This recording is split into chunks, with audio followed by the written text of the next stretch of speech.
Time આપણે વિદ્યાર્થી મિત્રો કૃષિ આધારિત ઉદ્યોગોની ચર્ચા પૂર્ણ કરી, ખનિજ આધારિત ઉદ્યોગોની ચર્ચા આપણે શરૂ કરી. એમાં લોખંડ અને પોલાદ વિશે વાત કરી, પણ ફરીવાર એ મુદ્દાનું દ્રઢીકરણ કરી લઈએ.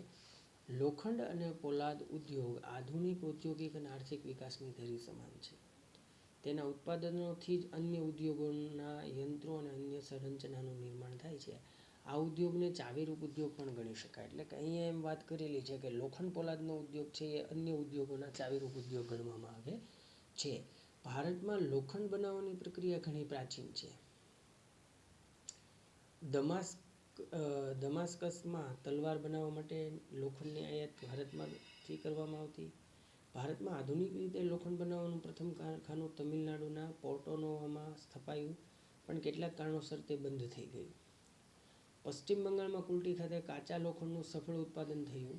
1907માં ઝારખંડના જમશેદપુરમાં કારખાનાની સ્થાપનાથી લોખંડ પોલાદનું ઉત્પાદન મોટા પાયે થવા લાગ્યું અને પશ્ચિમ બંગાળમાં આવેલ બર્નપુર તથા કર્ણાટકમાં ભદ્રાવતી ખાતે કારખાનું સ્થપાયું. ભિલાઈ, રાઉરકેલા, દુર્ગાપુરમાં લોખંડ પોલાદના કારખાના સ્થપાયા. બોકારો, વિશાખાપટ્ટનમ અને સેલમમાં પણ આધુનિક અને મોટા કારખાના સ્થાપવામાં આવ્યા.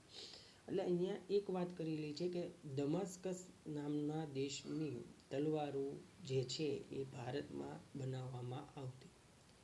ભારતમાં જોઈએ તો આધુનિક રીતે લોખંડ બનાવવાનું પ્રથમ કારખાનું તમિલનાડુના પોર્ટોનોવોમાં નખાયું હતું, પણ કોઈ કારણોસર તે બંધ થઈ ગયું.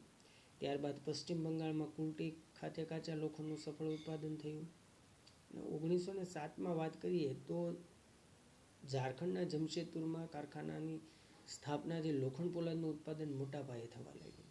ઝારખંડમાં પશ્ચિમ બંગાળમાં આવેલા બર્નપુર તથા કર્ણાટકમાં ભદ્રાવતી ખાતે કારખાનું સ્થપાયું. ભિલાઈ, રાઉરકેલા, દુર્ગાપુરમાં લોખંડ પોલાદના કારખાના સ્થપાયા. બોકારો છે, વિશાખાપટ્ટનમ અને સેલમમાં પણ આધુનિક અને મોટા કારખાના સ્થાપવામાં આવ્યા. હવે અહીંયા બે વાત આપણી સામે આવે છે કે જે લોખંડ પોલાદ બનાવવાનું પ્રથમ કારખાનું જે છે એ ખાસ કરીને ઝારખંડના જમશેદપુરમાં ટાટા આયર્ન કંપની દ્વારા જ્યારે સ્થાપના થઈ ત્યારથી એક લોખંડ પોલાદનું એમ કહી શકાય કે ભારતનું એ સત્તાવાર કારખાનું બન્યું. એ પહેલાં સૌપ્રથમ આપણે જોઈએ તો તમિલનાડુના પોર્ટોનોવોમાં પ્રયાસ થયો, કારખાનું સ્થાપવામાં પણ આવ્યું, પણ કોઈ બી કારણોસર એ ચાલી શક્યું નહીં. લોખંડ પોલાદ બનાવવા માટે લોહ અયસ્ક, કોલસો, ચૂનાનો પથ્થર, મેંગેનીઝનો કાચા માલ તરીકે ઉપયોગ થાય છે. કાચા માલ તરીકે કેટલી વસ્તુનો ઉપયોગ થાય તો કે લોહ અયસ્ક, કોલસો, ચૂનાનો પથ્થર, મેંગેનીઝનો કાચા માલ તરીકે ઉપયોગ થાય છે.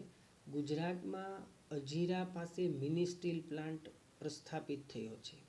ગુજરાત ટાટા સિવાયના લોખંડ પોલાદના કારખાનાનો વહીવટ સ્ટીલ ઓથોરિટી ઓફ ઇન્ડિયા લિમિટેડને સોંપવામાં આવ્યો છે. લોખંડ પોલાદના ઉત્પાદનમાં વિશ્વમાં ભારતનું સ્થાન 5મું ગણાય છે. આપણે જોઈએ કે લોખંડ પોલાદના ઉત્પાદનમાં ભારત કરતાં અન્ય 4 દેશો આગળ છે, જે ભારત કરતાં વધુ ઉત્પાદન કરે છે લોખંડ પોલાદનું.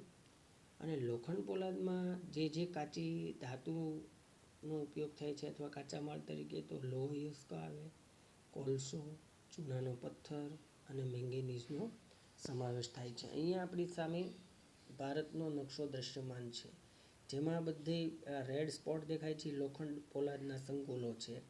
સેલમમાં છે, કર્ણાટકમાં ભદ્રાવતી, વિજયનગર, સુરતમાં હજીરા, ભિલાઈ, રાઉરકેલા, દુર્ગાપુર, જમશેદપુર, બોકારો, આ બધા જે છે એને ઉત્તર બાજુ જોઈએ કે ઉત્તર ભારત તરફ ત્યાં કોઈ કારખાનું લોખંડ પોલાદનું જોવા મળતું નથી, પણ પશ્ચિમ ભારતમાં ઓછા, પૂર્વ ભારતમાં સૌથી વધુ છે અને થોડાક દક્ષિણ ભારતમાં જોવા મળે છે. તો આમ લોખંડ પોલાદના કારખાના આપણે જોઈએ તો પૂર્વ ભારત તરફ વધારે સ્થાપિત થયેલા જણાય છે. હવે આપણે વાત કરીએ એલ્યુમિનિયમ ગાળણની. લોખંડ પોલાદ પછી બીજો મહત્વપૂર્ણ ધાતુ ઉદ્યોગ એલ્યુમિનિયમ ગાળવાનો છે. એલ્યુમિનિયમ ગાળવાનો સૌથી એમ કહી શકાય કે લોખંડ પોલાદ પછી બીજો મહત્વપૂર્ણ ધાતુ. આ ધાતુ વજનમાં હલકી, મજબૂતાઈ ટકાઉપણું અને વિદ્યુત સુવાહકતા અને કાટ ન ચડે તેવા વિશિષ્ટ ગુણો એ ધરાવે છે. એમાં આ પ્રકારના વિશિષ્ટ ગુણો જોવા મળે છે, જેમાં મજબૂતાઈ છે, ટકાઉપણું છે, સુવાહકતા છે અને કાટ ન લાગે. બોક્સાઇટ અને એલ્યુમિનિયમની કાચી ધાતુ છે. બોક્સાઇટ એ એલ્યુમિનિયમની શું છે? કાચી ધાતુ. એલ્યુમિનિયમ સાથે બીજી મિશ્ર ધાતુ ભેળવી મોટર, રેલવે, હવાઈ જહાજ અને યાંત્રિક સાધન બનાવવામાં એ ઉપયોગી છે. એલ્યુમિનિયમ સાથે બીજી મિશ્ર ધાતુ ભેળવી મોટર, રેલવે, હવાઈ જહાજ અને યાંત્રિક સાધન બનાવવામાં એ ઉપયોગી છે. એલ્યુમિનિયમના ઉત્પાદનમાં 40 થી 50% ખર્ચ વિદ્યુતમાં જાય છે. હવે એલ્યુમિનિયમનું જ્યારે ઉત્પાદન થાય ત્યારે 40 થી 50% ખર્ચ એમ કહી શકાય કે એ શેમાં જાય છે? વિદ્યુતમાં જાય છે. આથી જ્યાં બોક્સાઇટ, જળવિદ્યુત સરળતાથી ઉપલબ્ધ હોય ત્યાં આ ઉદ્યોગ સ્થપાયા છે. જે બોક્સાઇટ ને જળવિદ્યુત એટલે કે બે વસ્તુ એક સિક્કાની બાજુ જેવા છે. જ્યાં બોક્સાઇટ અને જળવિદ્યુત અવેલેબલ હોય ત્યાં જ આ ઉદ્યોગની સરળતાથી સ્થાપના થઈ છે. ઓડિશા, પશ્ચિમ બંગાળ, કેરળ, ઉત્તર પ્રદેશ, છત્તીસગઢ, મહારાષ્ટ્ર અને તમિલનાડુમાં એલ્યુમિનિયમનું ઉત્પાદન કરતા કારખાના સ્થપાયા છે. ઓડિશા છે, પશ્ચિમ બંગાળ છે, કેરળ છે, ઉત્તર પ્રદેશ છે, આ બાજુ એમ કહી શકાય કે એલ્યુમિનિયમના વધારે સૌથી કારખાના છે. એમાં ગુજરાતનું નામ નથી, મહારાષ્ટ્રનું નામ નથી, પંજાબનું નામ નથી, રાજસ્થાનનું નામ નથી, છત્તીસગઢ, ઘણા બધા એવા રાજ્યો છે કે જેમાં એલ્યુમિનિયમના કારખાનાઓ નથી, અથવા હોય તો 1-2 હોય. હવે તાંબુ ગાળણની પ્રક્રિયા. વિદ્યુત સુવાહકતા તથા બીજી ધાતુઓ સાથે સરળતાથી ભળવાના ગુણને લીધે તાંબાનો ઉપયોગ વધ્યો છે. વિદ્યુત ઉદ્યોગ, refrigerator, air conditioner, automobile, radiator, ઘર વપરાશના વાસણો વગેરે સાધનોમાં તાંબુ ઉપયોગી છે. વિદ્યુત સુવાહકતા તથા બીજી એમ કહી શકાય કે ધાતુઓ સાથે સરળતાથી ભળવાના ગુણને લીધે તાંબાનો ઉપયોગ વધ્યો છે. એમાં ખાસ કરીને વિદ્યુત ઉદ્યોગ, પછી refrigerator, air conditioner, automobile, radiator, ઘર વપરાશના વાસણો વગેરે સાધનોમાં તાંબુ ઉપયોગી છે. એટલે કે તાંબુ એમ કહી શકાય કે વિદ્યુતની સુવાહકતાના ગુણને લીધે ઘણી બધો એનો વપરાશ જોવા મળે છે. ભારતમાં સૌ પ્રથમ તાંબા ગાળણ ઉદ્યોગનો એકમ ભારતીય તાંબા નિગમ એટલે ICC દ્વારા ઝારખંડમાં ઘાટશિલા ખાતે પ્રસ્થાપિત કરવામાં આવ્યો. અહીંયા એક વાત એ છે કે ભારતમાં જોઈએ તો સૌ પ્રથમ તાંબા ગાળણનો ઉદ્યોગ જે છે એ ભારતીય તાંબા નિગમ એટલે કે ICC દ્વારા ઝારખંડમાં ઘાટશિલા ખાતે પ્રસ્થાપિત કરવામાં આવ્યો. 1972માં ભારતીય તાંબા નિગમને હિન્દુસ્તાન કોપર લિમિટેડ એટલે કે HCL અંતર્ગત હસ્તાંતરણ કરવામાં આવ્યું.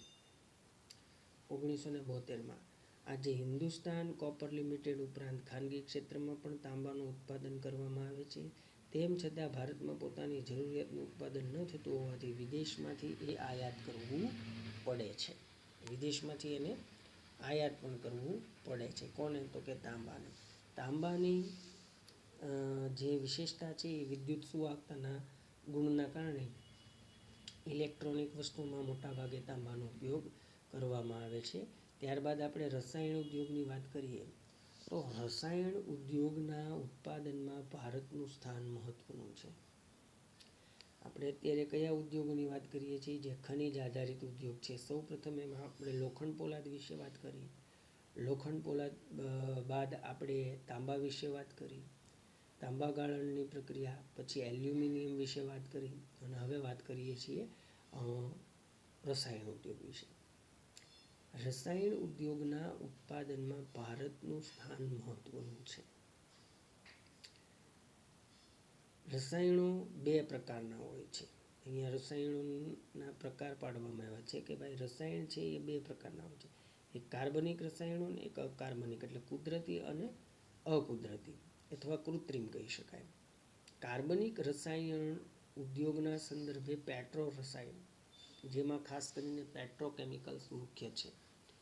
કાર્બો રસાયણની વાત કરીએ તો તેનો ઉપયોગ કૃત્રિમ રેસા, કૃત્રિમ રબર, પ્લાસ્ટિકની વસ્તુઓ, રંગ રસાયણ તથા દવાઓમાં થાય છે. કોનો? તો કે કાર્બનિક રસાયણનો. એનો ઉપયોગ જે છે એ કૃત્રિમ રેસા, કૃત્રિમ રબર, પ્લાસ્ટિકની વસ્તુઓ, રંગ રસાયણ તથા દવાઓમાં થાય છે. કાર્બનિક રસાયણ ઉદ્યોગ ખનિજ તેલ, રિફાઇનરીઓ તથા પેટ્રોકેમિકલ્સ કેન્દ્રોની નજીક જોવા મળે છે. કાર્બનિક રસાયણ ઉદ્યોગ જે ખનિજ તેલ, રિફાઇનરીઓ તથા પેટ્રોકેમિકલ્સ કેન્દ્રોની નજીક જોવા મળે છે. અકાર્બનિક રસાયણ ઉદ્યોગના સંદર્ભે ગંધકનો તેજાબ, નાઇટ્રિક એસિડ, ક્ષારીય સામગ્રી, soda ash, caustic soda, chlorine વગેરેમાં થાય છે. જ્યારે અકાર્બનિક રસાયણની વાત કરીએ તો કે એમાં એ સંદર્ભે ગંધકનો તેજાબ, નાઇટ્રિક એસિડ, ક્ષારીય સામગ્રી, સોડા એશ, કોસ્ટિક સોડા અને ક્લોરીન એમાં થાય છે. જંતુનાશક દવાઓના ઉત્પાદનમાં વિકાસશીલ દેશોમાં ભારતનું સ્થાન મહત્વનું છે. અહીંયા જંતુનાશક દવાઓના ઉત્પાદનમાં ખાસ કરીને વિકાસશીલ દેશોમાં, વિકસિત દેશોની વાત કરી નથી, વિકાસશીલ દેશોની વાત છે. રસાયણ ઉદ્યોગોમાં ગુજરાતનું સ્થાન દેશમાં સર્વોપરી છે. અમદાવાદ, વડોદરા, અંકલેશ્વર, ભરૂચ વગેરે રસાયણ ઉદ્યોગના મુખ્ય કેન્દ્રો છે. તો અહીંયા આપણે વાત કરી રસાયણ ઉદ્યોગ વિશે. રસાયણ ઉદ્યોગના બે પ્રકાર પડે, કાર્બનિક રસાયણ અને અકાર્બનિક રસાયણ. કાર્બનિક રસાયણની અંદર આપણે જોઈએ તો એમાં કૃત્રિમ રેસા, કૃત્રિમ રબર, પ્લાસ્ટિકની વસ્તુ, રંગ રસાયણ આ બધી વસ્તુ, દવા સુધી આની વસ્તુઓનો સમાવેશ થાય છે. જ્યારે અકાર્બનિકની અંદર વાત કરી તો એમાં ગંધકનો તેજાબ, તેજાબ એટલે એક પ્રકારનો એસિડ, નાઇટ્રિક એસિડ, પછી ક્ષારીય સામગ્રી, soda ash, chlorine, caustic soda વગેરેનો સમાવેશ થાય છે. અને રસાયણ ઉદ્યોગમાં ભારતની અંદર ગુજરાતનું સ્થાન મોખરાનું છે. બરાબર, સર્વોપરી છે. એટલે કે એમાં અમદાવાદ છે, વડોદરા, અંકલેશ્વર અને ભરૂચ એ રસાયણ ઉદ્યોગના મુખ્ય કેન્દ્રો ગણવામાં આવે છે. હવે વાત કરીએ આપણે રાસાયણિક ખાતર ઉદ્યોગની. હવે આ પણ ખનિજ આધારિત ઉદ્યોગ ગણવામાં આવે છે.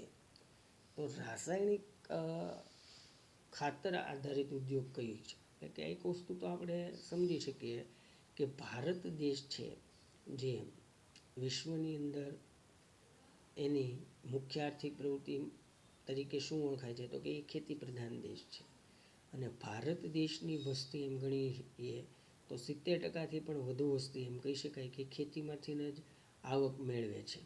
અને ભારત દેશની આ 70% વસ્તી મોટા ભાગે ક્યાં વસે છે? ગામડામાં. શું કામ? તો કે અહીંયા મુખ્ય આર્થિક પ્રવૃત્તિનું એકમાત્ર સાધન ખેતી હોય છે. અને ખેતીની અંદર ઘણા બધા લોકોનો સમાવેશ થતો હોય છે. હવે વર્તમાન સમયની સ્થિતિ બદલાણી છે. આથી એમ કહી શકાય કે 200-300 વર્ષ કે 500 વર્ષ પહેલાં આટલો બધો આનો વિકાસ થયો નહોતો.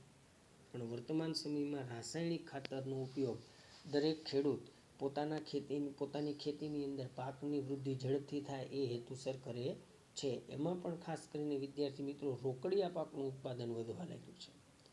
કારણ કે રોકડિયા પાક તમે જાણો છો ને સમજો છો કે રોકડિયા પાક કોને કહેવાય? કે જે વસ્તુનું વેચાણ તાત્કાલિક થાય છે અને રૂપિયા છૂટા થઈ જાય એને રોકડિયા પાક કહેવાય છે. જેમાં કપાસ આવી જાય, શેરડી આવી જાય, તમાકુ આવી જાય, આ બધી વસ્તુ જે છે એ રોકડિયા પાક તરીકે ઓળખાય છે.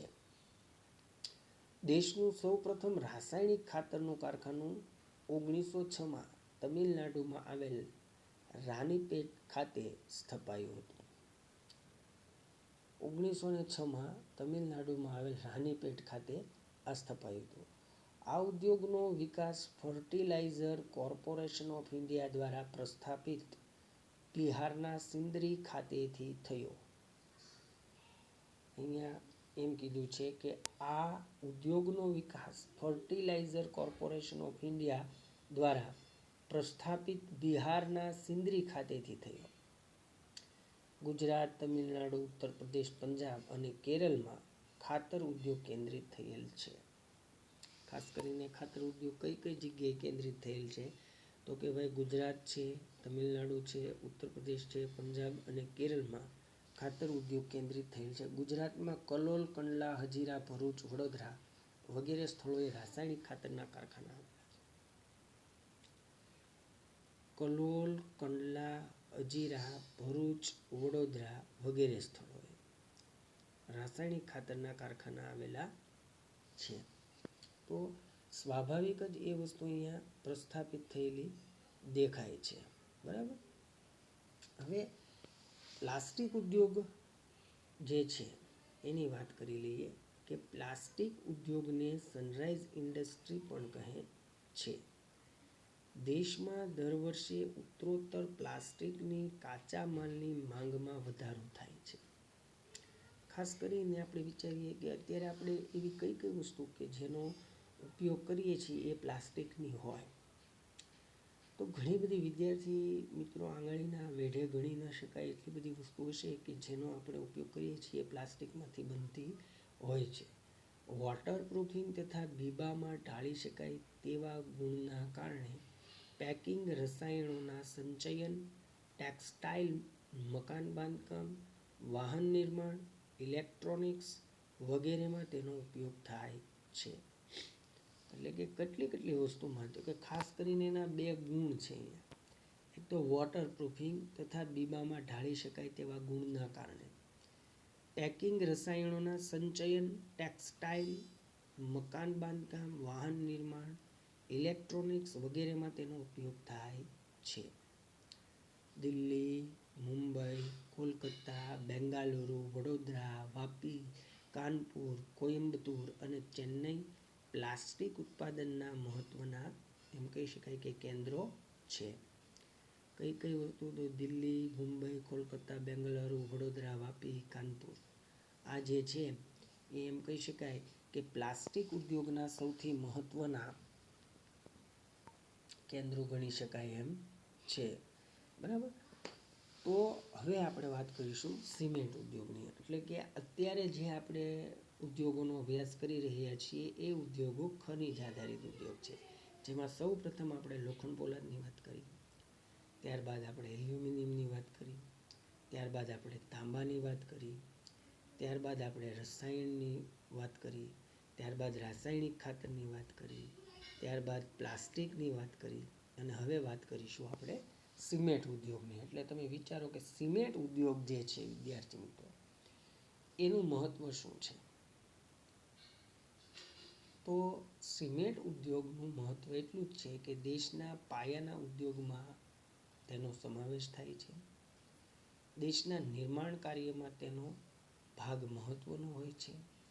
અને દેશ એમ કહી શકાય કે ખાસ જે સિમેન્ટ ઉદ્યોગની વસ્તુ છે, સિમેન્ટ સાથે લોખંડ પણ જોડાયેલું છે.